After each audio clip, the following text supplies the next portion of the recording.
പേരാമ്പ്രയിൽ പോലീസിന്റെ വാദം പൊളിക്കാൻ ദൃശ്യങ്ങൾ പുറത്തുവിടുകയാണ് കോൺഗ്രസ്. പോലീസ് നിന്ന ഭാഗത്തുനിന്ന് സ്ഫോടക വസ്തു വന്നു എന്നാണ് DCC പ്രസിഡന്റ് പ്രവീൺ കുമാർ പറയുന്നത്. പോലീസാണ് സ്ഫോടക വസ്തുക്കൾ എറിഞ്ഞതെന്നും പ്രവീൺ കുമാർ കുറ്റപ്പെടുത്തുകയാണ്. പുതിയ ദൃശ്യങ്ങളും വാർത്താ സമ്മേളനത്തിൽ നേതാക്കൾ പുറത്തുവിട്ടു. ആദ്യം ആ ദൃശ്യങ്ങൾ.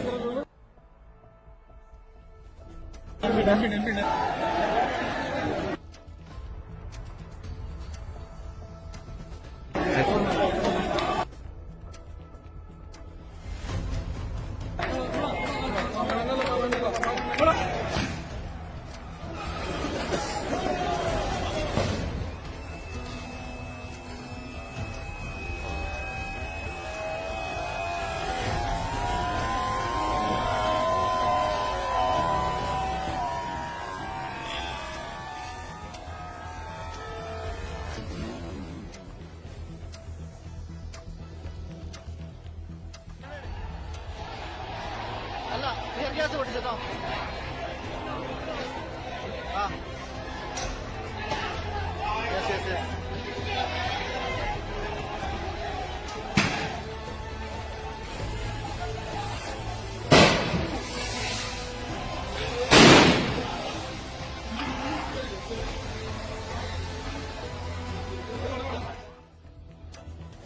അപ്പോൾ ഈ ദൃശ്യങ്ങളാണ് ഇന്ന് കോഴിക്കോട് DCC പുറത്തുവിട്ടിരിക്കുന്നത്. ഒരു സ്ഫോടക പേരാമ്പ്രയിലെ സംഘർഷവുമായി ബന്ധപ്പെട്ട് പോലീസിന്റെ എല്ലാ വാദഗതികളും പൊളിയുകയാണ്. ഷാഫി പറമ്പിലിനെ ഒന്നാം പ്രതിയാക്കിക്കൊണ്ടും അതുപോലെ തന്നെ കോൺഗ്രസ് പ്രവർത്തകരെയും UDF പ്രവർത്തകരെയും പ്രതികളാക്കിക്കൊണ്ടും അവരെ അറസ്റ്റ് ചെയ്തുകൊണ്ടും അവരുടെ വീടുകളിൽ പാതിരാത്രികളിൽ കയറി ചെന്നുകൊണ്ട് ഈ പറയുന്ന കോൺഗ്രസിന്റെയും UDFന്റെയും പ്രവർത്തകരെ അറസ്റ്റ് ചെയ്ത് കൊണ്ടുപോകുന്ന ഒരു നടപടിയാണ് പോലീസിന്റെ ഭാഗത്തുനിന്നുണ്ടാവുന്നത്.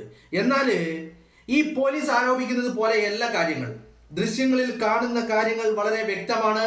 പോലീസിൽപ്പെട്ട ആളുകൾ തന്നെയാണ് സ്ഫോടന വസ്തു എറിഞ്ഞിരിക്കുന്നത്. ആ സമയത്ത് പോലീസുകാർ പറയുന്നുണ്ട്, എടാ നോക്കടാ അവിടെ MP ഉണ്ട്, അവന് നേരെ എറി എന്നാണ് പറയുന്നത്. എന്ന് പറഞ്ഞു കഴിഞ്ഞാൽ ഷാഫി പറമ്പിലിനെ അങ്ങ് തട്ടിക്കളയാൻ തന്നെയായിരുന്നു തീരുമാനം എന്നുള്ള കാര്യത്തിൽ ഒരു തർക്കവും ഇല്ല. കാരണം ഇത് മുമ്പ് റൂറൽ SP സമ്മതിച്ചതാണ്. റൂറൽ SP അന്ന് സമ്മതിച്ചത് ഷാഫിയെ പോലീസുകാര് ലാത്തി കൊണ്ട് അടിച്ചു എന്നുള്ള കാര്യമാണ് സമ്മതിച്ചത്. അതോടൊപ്പം തന്നെ റൂറൽ SP സമ്മതിച്ച മറ്റൊരു കാര്യമുണ്ടായിരുന്നു, പോലീസുകാരിൽപ്പെട്ട ചിലരാണ് പ്രശ്നങ്ങൾ ഉണ്ടാക്കിയത് എന്നുള്ളതാണ്. അത് തന്നെയാണ് ഇവിടെ ഈ ദൃശ്യങ്ങൾ വളരെ വ്യക്തമാവുകയാണ്. പോലീസുകാർ തന്നെയാണ് സ്ഫോടന വസ്തു എറിഞ്ഞിരിക്കുന്നത്. ആ പോലീസുകാര് മനഃപൂർവ്വം പ്രശ്നം ഉണ്ടാക്കിയതാണ് എന്ന് മാത്രമല്ല ഈ സ്ഫോടന വസ്തുക്കൾ പോലീസിന് കൈമാറിയത്. പോലീസ് എന്ന് പറയുമ്പോൾ എല്ലാ പോലീസുകാരെയും അതിൽ ഉൾപ്പെടുത്തേണ്ട കാക്കിക്കുള്ളിലെ ചില സഖാക്കളുണ്ട്. പേരാമ്പ്രയിലെ MLA ആയിട്ടുള്ള TP രാമകൃഷ്ണനുമായി അടുത്ത ബന്ധം സൂക്ഷിക്കുകയും TP രാമകൃഷ്ണനുമായി അടുത്ത ബന്ധമുള്ള പോലീസുകാർ പേരാമ്പ്രയിലുണ്ട്. ആ പോലീസുകാരുടെ നേതൃത്വത്തിലാണ് ഈ പറയുന്ന സ്ഫോടന വസ്തു എറിഞ്ഞതും അതുപോലെ ഷാഫി പറമ്പിലിനെ മൂക്കടിച്ച് പൊട്ടിച്ചതും ഈ പറയുന്ന MLAയുടെ സ്വന്തക്കാരായിട്ടുള്ള പോലീസുകാരാണ്. ആ പോലീസുകാർക്ക് എങ്ങനെയാണ് ആ ജോലി കിട്ടിയത്, അവരെങ്ങനെയാണ് കാക്കിക്കുള്ളിൽ കയറിയത്, അവർക്ക് എങ്ങനെയാണ് യൂണിഫോം ലഭിച്ചത് എന്നുള്ള കാര്യത്തിൽ അന്വേഷണം വേണം. അതോടൊപ്പം തന്നെ കഴിഞ്ഞ ദിവസം നമ്മൾ പുറത്തുവിട്ടതാണ്, ഈ പറയുന്ന MLAയുമായി അടുത്ത ബന്ധം സൂക്ഷിക്കുന്ന ഒരു പോലീസുകാരൻ വൈകുന്നേരം അവിടെ ഈ പ്രതിഷേധ പ്രകടനം നടക്കുന്നതിനിടയിൽ വളരെ തിരക്കിട്ട് ധൃതി പിടിച്ച് ആരെയോ ഫോണിൽ ബന്ധപ്പെടാനും ആശയവിനിമയം നടത്താനും ശ്രമിക്കുന്നതിന്റെ ദൃശ്യങ്ങളും നമ്മൾ പുറത്തുവിട്ടതാ. അപ്പോ കാര്യങ്ങൾ വളരെ വ്യക്തമാണ്. ഈ പറയുന്ന കാക്കിയിട്ട പേരാമ്പ്രയിലെ പോലീസുകാർ കാക്കിയിട്ട സഖാക്കൾ, ആ സഖാക്കൾ തന്നെയാണ് സ്ഫോടന വസ്തു എറിഞ്ഞിരിക്കുന്നത്. അത് ഷാഫി പറമ്പിലിനെ ലക്ഷ്യം വെച്ചിട്ടുള്ളതാണ്. അത് ഷാഫി പറമ്പിലിനെ വധിക്കാൻ തീരുമാനിച്ചു കൊണ്ട് തന്നെ ഉണ്ടാക്കിയെടുത്തതാണ് എന്നുള്ള കാര്യത്തിൽ ഒരു തർക്കവും വേണ്ട.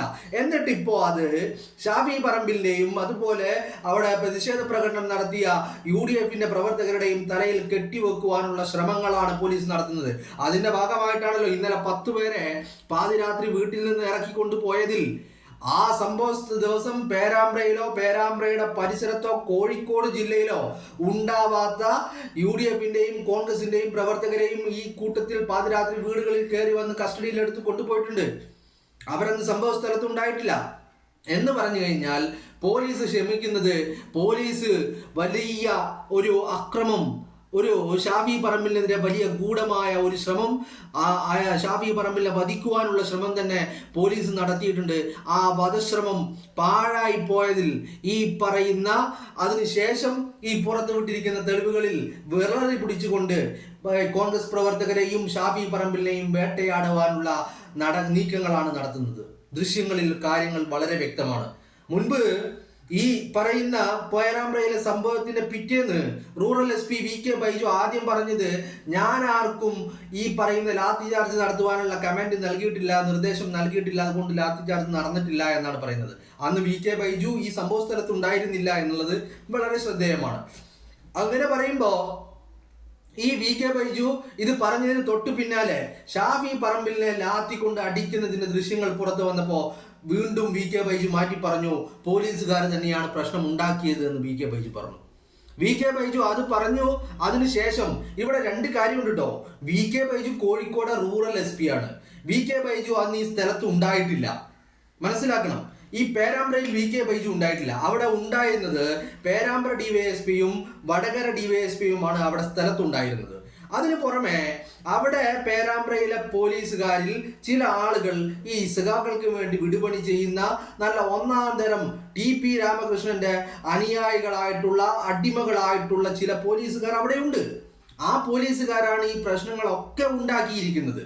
ആ പോലീസുകാർക്ക് VK ബൈജു പറയുന്നു, ഈ പറയുന്ന VK ബൈജു റൂറൽ SP നിർദ്ദേശം നൽകിയിട്ടില്ല എന്ന്. അങ്ങനെ നിർദ്ദേശം നൽകാതെ ഈ പറയുന്ന തരത്തിൽ ഷാഫി പറമ്പിലിനെ മാത്രം തിരഞ്ഞു പിടിച്ച് ആക്രമിക്കുവാനും ഷാഫി പറമ്പിൽ എവിടെയാണ് നിൽക്കുന്നത് എന്നുള്ള സ്ഥലം നോക്കിയിട്ട് ആ സ്ഥലത്തേക്ക് സ്ഫോടന വസ്തു എറിയണമെന്നുള്ള നിർദ്ദേശം നൽകിയത് ആരാണ്? അത് ഈ പറയുന്ന TP രാമകൃഷ്ണനാണ് എന്ന് പറഞ്ഞാൽ, അതായത് അതിന് പല കാരണങ്ങളുണ്ട്. ആ കാരണങ്ങളെ കുറിച്ച് നമ്മൾ മറ്റൊരു വീഡിയോയിൽ സംസാരിക്കാം. ഇപ്പോ നിർദ്ദേശം നൽകിയിരിക്കുന്നത് TP രാമകൃഷ്ണൻ തന്നെയാണ്. പിന്നെ രണ്ടാമത്തെ കാര്യം എന്ന് പറയുന്നത് ഈ പറയുന്ന പോലീസുകാർ എന്ന് പറഞ്ഞാൽ പേരാമ്പ്രയിലെ എല്ലാ പോലീസുമല്ല, ഞാൻ വീണ്ടും ആവർത്തിച്ച് പറയുന്നു, അവിടെ കാക്കിയിട്ട സഖാക്കളുണ്ട്. ആ കാക്കിയിട്ട സഖാക്കൾക്ക് ഈ സ്ഫോടക വസ്തു എവിടുന്ന് ലഭിച്ചു എന്നുള്ളതാണ്. അതിനുള്ള ഉത്തരം എന്ന് പറയുന്നത് ഈ DYSP സുനിൽ കുമാർ ഷാഫി പറമ്പിലിനോടും DCC പ്രസിഡന്റായ പ്രവീൺ കുമാറിനോടും അവർ രണ്ടുപേരും ആ പ്രതിഷേധ സംഗമത്തിലേക്ക് എത്തിച്ചേർന്നപ്പോ ഈ DYSP സുനിൽ കുമാർ വന്ന് പ്രവീൺ കുമാറിനോട് പറഞ്ഞ ഒരു കാര്യമുണ്ട്. അപ്പുറത്ത് 50ഓളം വരുന്ന DYFIയുടെ ഗുണ്ടുകൾ നിൽക്കുന്നുണ്ട്, അവരുടെ കയ്യിൽ മാരകായുധങ്ങളുണ്ട്, അവർ അവിടെ നിങ്ങളെ ആക്രമിക്കാനാണ് നിൽക്കുന്നത്, നിങ്ങൾ പിരിഞ്ഞു പോകണമെന്ന് DYSP സൂചിപ്പിച്ചപ്പോൾ ഈ പറയുന്ന DYFI ഗുണ്ടകൾ കയ്യിലായിരുന്നു ഈ സ്ഫോടന വസ്തുക്കൾ ഉണ്ടായിരുന്നത്. അതുപോലെ തന്നെ അവരുടെ കയ്യിൽ മാരകായുധങ്ങൾ ഉണ്ടായിരുന്നു. ഈ മാരകായുധങ്ങളുമായി ഈ സ്ഫോടക വസ്തുക്കളുമായി എന്തിനാണ് DYFIയുടെ ഗുണ്ടുകൾ അവിടെ തടിച്ചുകൂടിയത്? അവർ വളരെ കൃത്യമായ പ്ലാനിംഗ് ഉണ്ടായിരുന്നു, അജണ്ടകൾ ഉണ്ടായിരുന്നു, നിർദ്ദേശമുണ്ടായിരുന്നു. ഏത് രീതിയിൽ TP ചന്ദ്രശേഖരനെ വെട്ടി വീഴ്ത്തിയ ഒഞ്ചിയത്തിന്റെ മണ്ണിൽ TPയുടെ ചോര ചിന്തിയ അതേ രീതിയിൽ പേരാമ്പ്രയിൽ ഷാഫിയുടെ ചോര ചിന്തണം എന്നുള്ള വ്യക്തമായ നിർദ്ദേശം ഉണ്ടായിരുന്നു. ഷാഫിയുടേത് അവസാനത്തെ ദിനമാകണമെന്നുള്ള നിർദ്ദേശം വളരെ വ്യക്തമായി ഉണ്ടായിരുന്നു. പക്ഷേ ചില കാര്യങ്ങൾ പാളിപ്പോയി എന്ന് മാത്രമല്ല, UDFന്റെ അത്രയും വരുന്ന ആ പ്രവർത്തകർക്ക് മുന്നിൽ നിന്നുകൊണ്ട് ഷാഫിയെ ആക്രമിക്കാനുള്ള ഒരു സാഹചര്യം കിട്ടിയില്ല. ഈ UDFന്റെ പ്രവർത്തകർ ഷാഫിക്ക് കവചമൊരുക്കി എന്നുള്ളത് തന്നെയാണ് വളരെ പ്രധാനപ്പെട്ടത്. അങ്ങനെ വരുമ്പോൾ ഈ പറയുന്ന DYFIയുടെ ഗുണ്ടകൾ വന്നു, അവരിതിന് അക്രമത്തിന് തുതിർന്നില്ല. പക്ഷേ ഈ പറയുന്ന സ്ഫോടന വസ്തുക്കൾ അത് ഈ പോലീസ് കാക്കിയിട്ട ഈ സഖാക്കൾക്ക് കൈമാറി. അവരാണ് സ്ഫോടക വസ്തുക്കൾ എറിഞ്ഞത്. ഇപ്പൊ എറിയുന്ന ദൃശ്യങ്ങൾ നിങ്ങൾ എല്ലാവരും കണ്ടല്ലോ, കേരളത്തിന്റെ സമൂഹം മൊത്തം കണ്ടല്ലോ. എവിടെ നിന്നാണ് സ്ഫോടന വസ്തു വന്നത് എന്ന് കണ്ടല്ലോ. പോലീസും DYFIയുടെ സഖാക്കളും നിൽക്കുന്ന ഭാഗത്തു നിന്നാണല്ലോ ഈ വന്ന സ്ഫോടന വസ്തു വന്ന് വീണ് പൊട്ടുന്നത്. അപ്പോ ഈ പറയുന്ന കാര്യങ്ങളിൽ വളരെ വളരെ വ്യക്തമായ തെളിവുകൾ പുറത്തു വന്നിരിക്കുകയാണ്. എന്നിട്ട് ഇപ്പോ ഇത് ഇന്നലെ വരെ നടന്നിരിക്കുന്നത് എന്താ? ഈ പറയുന്ന സ്ഫോടന വസ്തു എറിഞ്ഞു എന്നും പറഞ്ഞുകൊണ്ട് UDFനെയും ഈ പറയുന്ന UDFന്റെ പ്രവർത്തകരെയും ഷാഫി പറമ്പിലിനെയും ഒക്കെ കേസിൽപ്പെടുത്തി അവരെ പ്രതികളാക്കുവാനുള്ള ശ്രമങ്ങളാണ് ഈ പറയുന്ന പോലീസ് നടത്തിക്കൊണ്ടിരിക്കുന്നത്. പോലീസ് എന്ന് പറയുമ്പോൾ ഇതിലൊരു കാര്യം പ്രത്യേകം ശ്രദ്ധിക്കാനുണ്ട്. ഈ കാര്യത്തിൽ VK ബൈജു മുകളിൽ നിന്ന് പലപ്പോഴും പോലീസിനെ ന്യായീകരിക്കാൻ വരുമ്പോഴും VK ബൈജുവിന്റെ അറിവ് അല്ലെങ്കിൽ VK ബൈജുവിന് ലഭിച്ചിരിക്കുന്ന ഇൻഫർമേഷൻ വളരെ ലിമിറ്റഡ് ആണ്. പേരാമ്പ്രയിൽ നടന്ന കാര്യങ്ങളുടെ യഥാർത്ഥ രൂപം VK ബൈജുവിന് ഇപ്പോഴും അറിയില്ല. അതായത് റൂറൽ SP-ക്ക് ഇപ്പോഴും അറിയില്ല. അത് റൂറൽ SP-യെ ഇപ്പോഴും അറിയിച്ചിട്ടില്ല. ഈ ആക്രമണങ്ങൾക്കെല്ലാം നേതൃത്വം കൊടുത്തിരിക്കുന്നത് ഒന്ന് ഈ DYSP സുനിൽ കുമാറാണ്, രണ്ടാമത്തത് വടകരയിലെ DYSP ആയിട്ടുള്ള എന്താണ് ഹരി, പേര് ഞാൻ മറന്നുപോയി, എന്തോ ആ വ്യക്തിയാണ്. ഈ പേരാമ്പ്രയിലെയും വടകരയിലും ഈ രണ്ട് DYSP-മാരാണ് ഇവിടെ ഈ ആക്രമണങ്ങൾക്ക് നേതൃത്വം നൽകിയിരിക്കുന്നത്.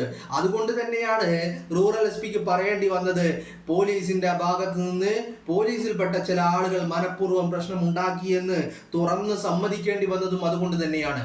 ഇപ്പോ സഖാക്കൾ എഴുതി കൊടുക്കുന്ന തിരക്കഥകൾക്കനുസരിച്ച് പോലീസ് ഒന്ന് പ്ലേറ്റ് മാറ്റി മറിക്കുവാനുള്ള കളികളാണ് നടത്തുന്നത്. അതായത് ഈ സ്ഫോടക വസ്തുക്കൾ എറിഞ്ഞത് കോൺഗ്രസിന്റെ UDF-ന്റെ പ്രവർത്തകരാണെന്ന് വരുത്തി തീർത്തുകൊണ്ട് അവരെ അറസ്റ്റ് ചെയ്ത് ജയിലിലിടാനുള്ള നടപടികളാണ് പോലീസിന്റെ ഭാഗത്തു നിന്നുണ്ടാവുന്നത്. നിങ്ങളൊരു കാര്യം ആലോചിച്ചോ, ഈ കളിക്ക് അധികം ആയുസില്ല. ഈ പറയുന്ന TP രാമകൃഷ്ണന്റെ പേരാമ്പ്രക്കും ആയുസില്ല. സഖാക്കളുടെ അന്ത്യദിനങ്ങൾ എണ്ണി തുടങ്ങിയിട്ടുണ്ട്. അത് ഒരുപാടധികം അതിവിദൂരമല്ല.